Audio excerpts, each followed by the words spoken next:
गोदी का मतलब होता है लैप डॉग, वो कुत्ता जो अपने मालिक की गोद में बैठा रहता है, उसके इशारों पर पूछ हिलाता है और मालिक के खिलाफ कभी भौंकता नहीं।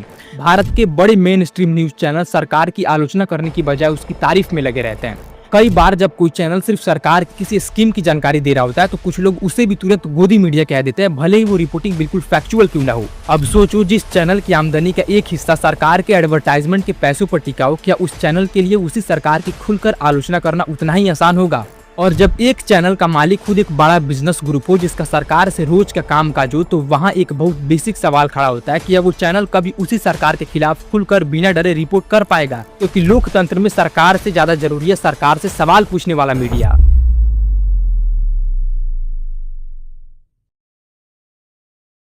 देखिए, आपने एक शब्द गोदी मीडिया कई बार कई जगह सुना होगा। अभी हाल ही में जो जंतर मंतर पर नीट पेपर लीक को लेकर जो स्टूडेंट द्वारा प्रोटेस्ट किया जा रहा था, उसमें जब मीडिया वाले आए तब उन्हें गोदी मीडिया कहकर बहुत ट्रोल किया गया। लेकिन सवाल ये उठता है, आखिर ये शब्द गोदी मीडिया आया कहाँ से? और सबसे जरूरी बात, क्या सच में भारत का मीडिया सरकार की गोद में जाकर बैठ गया है?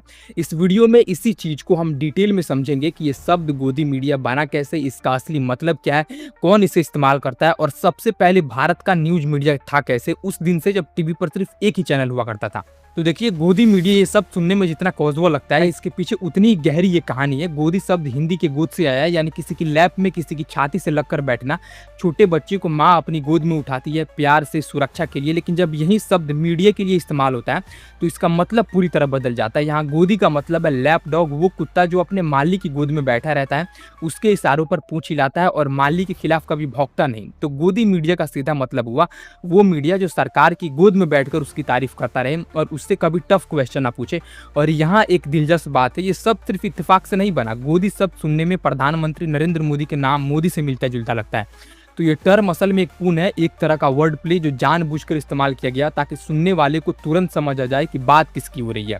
अब सवाल ये है, ये टर्म इस्तेमाल कौन करता है और किसके लिए? तो इसे मेनली वो लोग इस्तेमाल करते हैं जो मानते हैं कि भारत के बड़े मेन स्ट्रीम न्यूज चैनल्स, यानी टीवी पर दिखने वाले सबसे ज्यादा देखे जाने वाले चैनल, सरकार की आलोचना करने की बजाय उसकी तारीफ में लगे रहते हैं। अपोजिशन पार्टी इस शब्द का इस्तेमाल करती है, इंडिपेंडेंट जर्नलिस्ट इसे इस्तेमाल करते हैं, और आम लोग, खासकर वो जो सोशल मीडिया पर एक्टिव है, वो भी अब इस शब्द को रोजमर्रा की भाषा में इस्तेमाल करने लगे हैं। जैसे कोई चैनल स्विच करते हुए बोले, अरे ये तो गोदी मीडिया है, इसे मत देखो। और जिन चैनल्स और जर्नलिस्ट को अक्सर इस लेबल से जोड़ा जाता है उनमें कई बड़े नाम शामिल है, जैसे रिपब्लिक टीवी, रिपब्लिक भारत, जी न्यूज, टाइम्स नाउ, आज तक, ABP news, India TV, news 18, Sudarshan news जैसे चैनल्स के नाम क्रिटिक्स द्वारा बार बार लिए जाते रहे। ध्यान रहिए, कोई सरकारी लिस्ट नहीं है, ये कोई ऑफिशियल कैटेगरी नहीं है जिसे किसी कानून या नियम से तय किया गया हो। ये पूरी तरह एक इनफॉर्मल पॉपुलर लेबल है, पब्लिक और क्रिटिक्स के बीच बना हुआ एक तरह का निकनेम जो समय के साथ बहुत असरदार बन गया। और यहीं पर एक बहुत जरूरी बात समझनी है, ये शब्द सिर्फ मीडिया के क्रिटिसिज्म के लिए नहीं बल्कि कई बार एक पॉलिटिकल हथियार की तरह भी इस्तेमाल होता है। मतलब कई बार जब कोई चैनल सिर्फ गवर्नमेंट की किसी स्कीम की जानकारी दे रहा होता है या किसी गवर्नमेंट अचीवमेंट को रिपोर्ट कर रहा होता है तो कुछ लोग उसे भी तुरंत गोदी मीडिया कह देते हैं, भले ही वो रिपोर्टिंग बिल्कुल फैक्चुअल क्यों ना हो। तो ये शब्द कभी कभी जेन्युइन क्रिटिसिज्म की तरह इस्तेमाल होता है, तो कभी एक इमोशनल गाली की तरह, बिना ये देखे कि असल में उस रिपोर्ट में गलत क्या था। इसलिए सबसे जरूरी बात जो हमें शुरुआत में ही समझ लेनी चाहिए, गोदी मीडिया और बायस्ड मीडिया यानी पक्षपाती मीडिया दोनों को ऑटोमेटिकली एक ही चीज मत मान लेना। हर वो चैनल जो सरकार की तारीफ करे जरूरी नहीं कि वो हर बात में गलत हो, और हर वो चैनल जो सरकार की आलोचना करे जरूरी नहीं कि वो हमेशा सही हो। असली सवाल ये है कि या वो चैनल फैक्ट्स के आधार पर रिपोर्टिंग कर रहा है या सिर्फ किसी एक पार्टी को खुश करने के लिए। यही फर्क है जिसे इस पूरी डॉक्यूमेंट्री में हम बार बार ध्यान में रखेंगे। अब बात करते हैं ये शब्द आया कहाँ से। ये कोई ऐसा शब्द नहीं है जो अचानक रातों रात बना हो, इसकी एक पूरी जर्नी है, और इस जर्नी में सबसे बड़ा नाम आता है सीनियर जर्नलिस्ट रवीश कुमार का। रवीश कुमार जो सालों तक एनडीटीवी पर प्राइम टाइम एंकर रहे और जिन्हें 2019 में जर्नलिज्म के लिए प्रेस्टिजियस रेमन मैग्सेसे अवार्ड मिला, और इन्होंने ही इस शब्द को गढ़ने और पॉपुलर बनाने का श्रेय दिया जाता है। इन्होंने अपने प्राइम टाइम शो में कई बार बड़े सैटेरिकल अंदाज में कुछ चैनल्स की तारीफ करने वाली स्टाइल की नकल उतारी। एक चर्चित सेगमेंट में इन्होंने कुछ कलाकारों से बिना बोले सिर्फ हाव भाव और माइम के जरिए ये दिखाया कि कैसे कुछ एंकर्स बिना किसी टफ सवाल के सरकार की तारीफ में गाना गा रहे हैं। ये पूरा सीक्वेंस एक पुराने हिंदी फिल्मी गाने की धुन पर था जिसमें बहार और खुशी की बात हो रही थी, यानी संदेश साफ था, इन चैनल्स के स्टूडियो में मानो हमेशा बहार ही बहार है, कभी कोई मुश्किल सवाल है ही नहीं। इसलिए ये टर्म गोदी मीडिया धीरे धीरे धीरे 2014 के बाद से चर्चा में आना शुरू हुआ, यानी उसी साल से जब सेंटर में नई सरकार बनी। लेकिन इसका असली उभार हुआ 2018 और 19 के आसपास। 3 मई 2019 को जब पूरी दुनिया वर्ल्ड प्रेस फ्रीडम डे मना रही थी, तब दिल्ली में कई जर्नलिस्ट और सोशल एक्टिविस्ट ने मिलकर एक डेमोन्स्ट्रेशन किया। इस डेमोन्स्ट्रेशन का नारा था गोदी मीडिया हटाओ, लोकतंत्र बचाओ। ये पहली बार था जब ये शब्द इतने बड़े ऑर्गेनाइज तरीके से सड़क पर उतरा और नेशनल हेराल्ड जैसे पब्लिकेशन ने इसे रिपोर्ट किया। लेकिन जिस पल ने इस शब्द गोदी मीडिया को असली मायने में हर घर तक पहुंचाया, वो था 2019 का लोकसभा इलेक्शन के दौरान एक media research institute CMS media lab ने एक स्टडी पब्लिश की, जिसमें प्राइम टाइम न्यूज कवरेज का एनालिसिस किया गया था। इस स्टडी के मुताबिक प्रधानमंत्री नरेंद्र मोदी को करीब 33% प्राइम टाइम कवरेज मिला, जबकि उस वक्त के मेन अपोजिशन चेहरे में से दिल्ली के CM अरविंद केजरीवाल को सिर्फ 10% और कांग्रेस लीडर राहुल गांधी को सिर्फ 4% कवरेज मिला। ये डाटा वायरल हो गया और लोगों ने इसे इस बात के सबूत की तरफ पेश किया कि टीवी न्यूज इलेक्शन में बराबरी का मंच नहीं दे रहा, बल्कि एक ही पार्टी को बार बार हर स्क्रीन पर आगे बढ़ा रहा है। इसके बाद आया 2019 का अंत और 2020 की शुरुआत, जब देश सिटीजनशिप अमेंडमेंट एक्ट यानी CAA को लेकर प्रोटेस्ट से जल रहा था। इसके ठीक बाद 2020-21 में फार्मर प्रोटेस्ट शुरू हुआ, जो दिल्ली की सीमाओं पर महीनों चला। इन दोनों बड़े प्रोटेस्ट के दौरान गोदी मीडिया शब्द अपने चरम पर पहुंच गया। फार्मर प्रोटेस्ट को कवर करने गए कई ग्राउंड रिपोर्टर्स को खुद प्रोटेस्ट साइट पर जाकर लोगों के गुस्से का सामना करना पड़ा, जैसे CJP प्रोटेस्ट में हुआ। न्यूज लॉन्ड्री और द वायर जैसी इंडिपेंडेंट मीडिया वेबसाइट ने दिसंबर 2020 में डिटेल में रिपोर्ट किया कि कैसे किसान कुछ मेन स्ट्रीम चैनल्स के रिपोर्टर्स को अपने बीच आने ही नहीं दे रहे थे, क्योंकि उनका मानना था कि इन चैनल्स ने उन्हें गलत तरीके से पेश किया, उनकी मांगों को सही से नहीं दिखाया और कई बार तो उन्हें देश विरोधी तक बता दिया। और ठीक इसी दौर में सोशल मीडिया, खासकर उस वक्त का ट्विटर, इस शब्द का सबसे बड़ा मंच बन गया। पहले जो बात सिर्फ जर्नलिस्ट और मीडिया के जानकार लोगों की बातचीत तक सीमित थी, अब वो आम आदमी की भाषा बन गई। कोई भी व्यक्ति अपने फ़ोन से क्लिप रिकॉर्ड करके उसे गोदी मीडिया के हैशटैग के साथ पोस्ट कर सकता था और मिनटों में वो क्लिप हज़ारों लोगों तक पहुँच जाती। टीवी की 30 मिनट की पूरी बहस से ज़्यादा असर अक्सर उसका सिर्फ 15-20 सेकंड का क्लिप डाल देता है, जिसमें कोई एंकर किसी को चुप करा रहा हो या कोई बेतुका सवाल पूछ रहा हो। यही क्लिप बार बार शेयर होते और हर बार साथ में एक ही कमेंट होती, यही है गोदी मीडिया।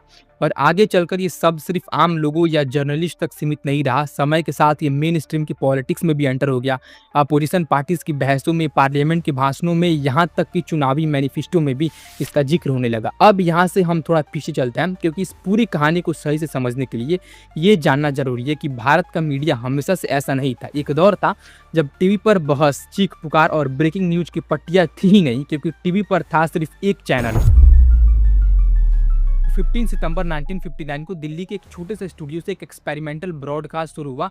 ये था दूरदर्शन की शुरुआत, जो उस वक्त ऑल इंडिया रेडियो के अंडर आता था। शुरुआत में हफ्ते में सिर्फ 2 दिन, वो भी सिर्फ 1 घंटे का ब्रॉडकास्ट होता था, ज़्यादातर एजुकेशन और जानकारी से जुड़े प्रोग्राम। लेकिन 1965 में जाकर रोजाना 1 घंटे का न्यूज बुलेटिन शुरू हुआ और अगले 3 दशकों तक, यानी लगभग 1990 के दशक की शुरुआत तक, दूरदर्शन भारत का इकलौता टीवी चैनल रहा।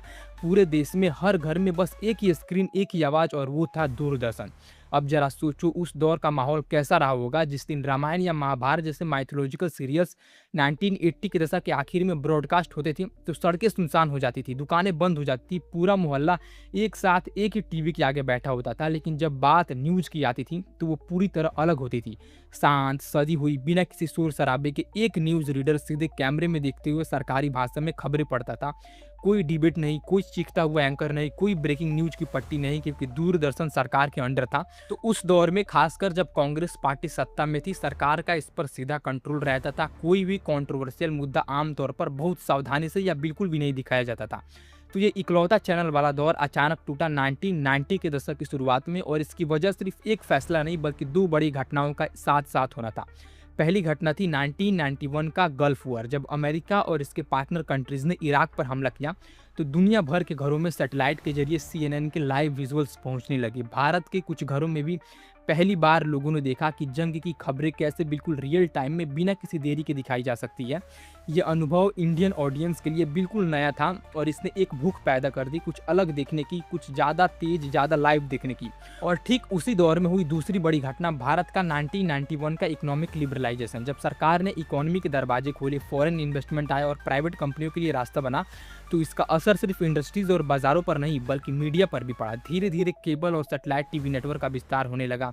केबल वाला यानी वो व्यक्ति जो घर घर जाकर बड़ी सैटेलाइट डिश लगाता और तार बिछाता, वो 1990 के दशक की शुरुआत की एक जानी पहचानी शख्सियत बन गया। इसी माहौल में 1 अक्टूबर 1992 को सुभाष चंद्र के ईसेल ग्रुप ने जी टीवी लॉन्च किया। ये भारत का पहला प्राइवेटली ओन्ड हिंदी चैनल था। ये तुरंत हिट हो गया क्योंकि इसने वो दिखाया जो विदेशी चैनल नहीं दिखा पा रहे थे, भारतीय भाषा में भारतीय कहानी है। इसके साथ ही स्टार टीवी जैसे विदेशी नेटवर्क भी भारत में कदम रखने लगे और इस पूरे बदलाव को कानूनी रूप देने के लिए 1995 में सरकार ने cable television network regulation act पास किया। लेकिन न्यूज की दुनिया में असली बदलाव की शुरुआत इससे पहले भी हो चुकी थी और उसका श्रेय जाता है एक जोड़े को, प्रणय रॉय और राधिका रॉय को। 1988 में इन्होंने एक कंपनी बनाई, न्यू दिल्ली टेलीविजन यानी एनडीटीवी, जो शुरुआत में खुद का कोई चैनल नहीं चलाती थी बल्कि दूरदर्शन के लिए कंटेंट बनाती थी। लेकिन नवंबर 1988 में इनका show the world this week शुरू हुआ। ये भारत का पहला ऐसा न्यूज प्रोग्राम था जिसे सरकार के बजाय एक इंडिपेंडेंट टीम ने बनाया था। भले ही वो ब्रॉडकास्ट दूरदर्शन पर ही होता था, लेकिन फरवरी 1995 में एनडीटीवी ने न्यूज टुनाइट के साथ एक और बड़ा मुकाम हासिल किया। ये देश का पहला मौका था जब कोई प्राइवेट कंपनी नेशनल लेवल की न्यूज का प्रोडक्शन कर रही थी। और फिर फरवरी 1998 में एनडीटीवी ने स्टार नेटवर्क के साथ मिलकर स्टार न्यूज लॉन्च किया, भारत का पहला 24 घंटा चलने वाला प्राइवेट न्यूज चैनल। और इसी बीच 1995 में ही टीवी टुडे नेटवर्क, जो इंडिया टुडे ग्रुप का हिस्सा है, इसने दूरदर्शन के डीडी मेट्रो चैनल पर एक 10 से 20 मिनट का हिंदी न्यूज सेगमेंट शुरू किया जिसका नाम था आज तक। ये इतना लोकप्रिय हुआ कि साल 2000 के अंत में 31 दिसंबर 2000 को इसे एक पूरी तरह इंडिपेंडेंट 24 घंटे चलने वाली हिंदी न्यूज चैनल के रूप में लॉन्च कर दिया गया। और ये भारत का पहला पूरी तरह 24x7 हिंदी न्यूज़ चैनल बना। और यहीं से शुरू होती है वो दौड़ जो आज तक थमी नहीं। 2000 के दशक की शुरुआत में एक के बाद एक न्यूज़ चैनल्स आने लगे, जी न्यूज़, सहारा समय, इंडिया टीवी और मार्च 2003 में इंडिया टुडे ग्रुप का ही अंग्रेजी चैनल जो शुरू में हेडलाइंस टुडे कहलाया। हर चैनल एक दूसरे से आगे निकलने की होड़ में था। कौन पहले खबर दिखाता है, कौन ज़्यादा एक्सक्लूसिव दावा करता है, कौन ऑडियंस को स्क्रीन से चिपकाए रखता है। और यहीं पर धीरे धीरे एक नई चीज़ न्यूज़ रूम के अंदर दाखिल होने लगी, एक ऐसी चीज़ जो आने वाले सालों में पूरी इंडियन जर्नलिज्म की दिशा बदलने वाली थी। वो थी टीआरपी यानी टेलीविज़न रेटिंग पॉइंट और इसके साथ जुड़ा एडवर्टाइजिंग का खेल। जब न्यूज़ चैनल्स की संख्या बढ़ी तो हर चैनल के लिए अपनी कमाई बचाना, अपने ऑडियंस को बनाए रखना एक ज़िंदगी मौत का सवाल बन गया। तो सवाल ये उठता है, जब न्यूज़ एक शांत सरकारी बुलेटिन से निकलकर एक भीड़ भरे कॉम्पिटिटिव बिजनेस में बदल गई, तो जर्नलिज्म की असली प्रायोरिटीज़ कैसे बदली? आइए अब इसको समझते हैं। तो देखिए, अब सबसे पहले एक शब्द समझना होगा जिसके बिना ये पूरी कहानी समझ नहीं आएगी। टीआरपी, इसका पूरा नाम है टेलीविजन रेटिंग पॉइंट्स। ये एक तरह का मेजर है जो ये बताता है कि किस वक्त कौन सा चैनल कितने घरों में देखा जा रहा है। भारत में एक इंस्टीट्यूशन है, नाम है BARC, broadcast audience research council, जो देश भर के चुने हुए कुछ हजार सैंपल हाउस होल्ड में स्पेशल छोटी मशीनें लगाती है। जो भी उन घरों में टीवी पर चलता है वो मशीन रिकॉर्ड कर लेती है। उसी डाटा से तय होता है कि कौन सा चैनल जीत रहा है और कौन पीछे है। और ये टीआरपी सिर्फ इज्जत की बात नहीं है, ये सीधे पैसों से जुड़ा है। न्यूज़ चैनल्स की कमाई का लगभग 70% हिस्सा एडवर्टाइजिंग से आता है। और एडवर्टाइजर्स यानी वो कंपनियां जो अपने प्रोडक्ट का प्रचार करना चाहती है, वो हमेशा उसी चैनल को पैसे देना चाहती है जिसकी टीआरपी सबसे ज़्यादा हो। तो सोचो, अगर एक चैनल की कमाई पूरी तरह इस बात पर टिकी हो कि लोग उसे कितनी देर तक देखते हैं, तो उस चैनल के लिए सबसे बड़ा एम क्या बन जाएगा? सच दिखाना या ऑडियंस को स्क्रीन से चिपकाए रखना? ये सवाल सिर्फ थ्योरी नहीं है। अक्टूबर 2020 में मुंबई पुलिस ने एक बहुत बड़ा दावा किया कि कुछ चैनल्स अपने टीआरपी को धोखे से बढ़ा रहे हैं। इसमें रिपब्लिक टीवी का नाम सबसे आगे आया। पुलिस के मुताबिक BARC के लिए डाटा कलेक्ट करने वाली कंपनियां हंसा रिसर्च के कुछ लोगों को पैसे देकर कुछ सैंपल्स हाउस होल्ड को एक खास चैनल पर टीवी लगाए रखने के लिए राजी किया गया, ताकि उस चैनल की टीआरपी बढ़ी हुई दिखे और उसे ज्यादा एडवर्टाइजमेंट मिल सके। इस मामले में BARC के एक फॉर्मर ऑफिसर समेत कई लोगों को अरेस्ट किया गया। हालांकि रिपब्लिक टीवी ने इन सभी आरोपों को पूरी तरह गलत बताया और ये भी सच है कि आगे चलकर कोर्ट ने पुलिस को ये केस वापस लेने की इजाजत दे दी क्योंकि ठोस सबूत पेश नहीं किए जा सके। तो ये एक ऐसा मामला है जो अभी भी पूरी तरह साबित नहीं हुआ, लेकिन इसने ये जरूर दिखा दिया कि टीआरपी की दौड़ कितनी बेताब कर देने वाली हो सकती है। अब बात करते हैं दूसरे बड़े पैसे की, गवर्नमेंट एडवर्टाइजमेंट। इंडियन गवर्नमेंट अपनी स्कीम और अचीवमेंट्स की जानकारी जनता तक पहुंचाने के लिए हर साल न्यूज़पेपर्स और टीवी चैनल्स को करोड़ों रुपए के एडवर्टाइजमेंट्स देती है। एक RTI यानी राइट टू इन्फॉर्मेशन के तहत मिली जानकारी के मुताबिक साल 2019-20 में सेंट्रल गवर्नमेंट ने औसतन हर दिन लगभग 1.95 करोड़ रुपए सिर्फ एडवर्टाइजमेंट पर खर्च किया और ये सिलसिला रुका नहीं। दिसंबर 2025 में पार्लियामेंट में दी गई जानकारी के मुताबिक पिछले 5 साल में सरकार ने करीब 2,447 करोड़ रुपए सिर्फ एडवर्टाइजमेंट पर खर्च किया। अब सोचो, जिन चैनल्स की आमदनी का एक हिस्सा गवर्नमेंट के एडवर्टाइजमेंट के पैसों पर टिका हो, क्या उस चैनल के लिए उसी सरकार की खुलकर आलोचना करना उतना ही आसान होगा जितना किसी इंडिपेंडेंट बिना सरकारी पैसे वाले चैनल के लिए होता है? और सिर्फ एडवर्टाइजमेंट ही नहीं, असली सवाल ये भी है कि इन बड़े न्यूज चैनल्स का मालिक कौन है। यहाँ एक बहुत दिलचस्प और थोड़ी चिंताजनक कहानी है। साल 2014 में देश के सबसे बड़े इंडस्ट्रियलिस्ट में से एक मुकेश अंबानी के रिलायंस इंडस्ट्रीज ने नेटवर्क 18 नाम के एक बड़े मीडिया ग्रुप को खरीद लिया जो CNN न्यूज 18 जैसे चैनल्स चलाता है। फिर अगस्त 2022 में एक और बड़े इंडस्ट्रियलिस्ट गौतम अडानी के ग्रुप ने NDTV में हिस्सेदारी खरीदी शुरू की और कुछ ही महीनों में NDTV के सबसे बड़े मालिक बन गए। ये डील ऐसे हुई कि NDTV के फाउंडर्स प्रणय रॉय और राधिका रॉय खुद इसे हॉस्टाइल यानी बिना इनके मर्जी के हुए टेक ओवर बता रहे हैं।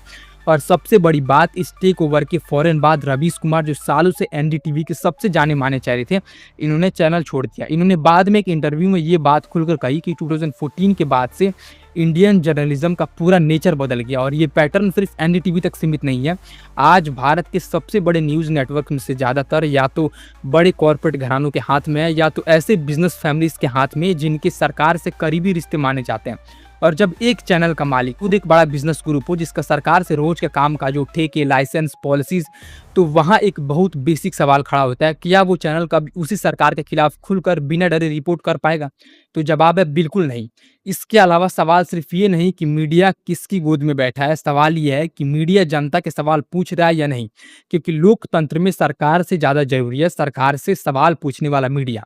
तो ये था पूरा वीडियो, बाकी यहाँ तक देखने के लिए थैंक यू।